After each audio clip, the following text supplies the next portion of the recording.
Do I start Mike Evans this week? Oh boy. Even on Monday night's broadcast, it was reported that Chris Godwin is operating as the wide receiver 1 in Tampa Bay.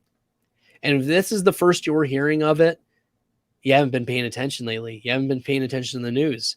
Evans has finished as the wide receiver 44 or worse each of the last 3 weeks.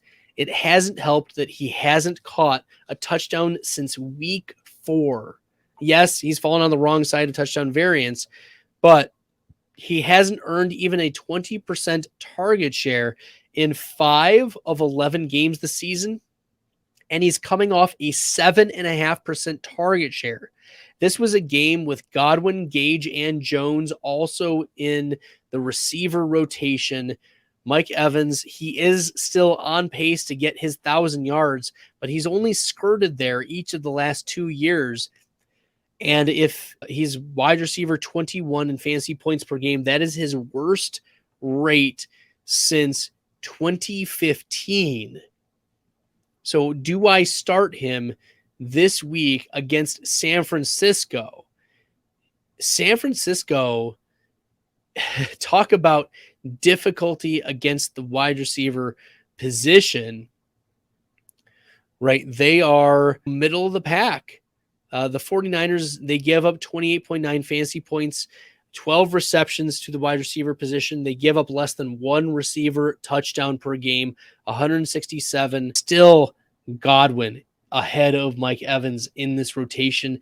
There's just such a scary floor. So, like, I had moved Mike Evans down from wide receiver 18 to wide receiver 25 last week, and I wasn't low enough on Mike Evans. As I mentioned earlier in the podcast when I talked about Tom Brady, the Tampa Bay Buccaneers are just outmatched at the offensive defensive line. The San Francisco 49ers are projected to have a 25% pass block advantage over the offensive line of the Buccaneers. So this is a problem for Brady, who struggled under pressure. He struggled to get the ball deep, and Evans, who's been struggling to get a target share. So there's just a lot of red flags for Mike Evans. Like, I don't know why consensus has him at wide receiver 19. Like, you're starting Marquise Brown over him. You're starting Brandon Ayuk over him. You're starting Deebo Samuel, Devonta Smith over him. Of course, you're starting Garrett Wilson over him, even against Buffalo.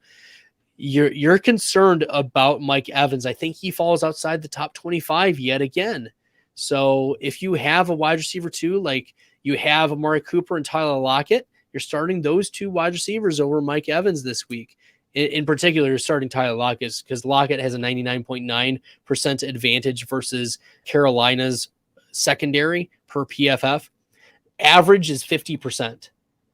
Lockett has a 99.9% projected PFF advantage. So you're starting Tyler Lockett over Mike Evans this week.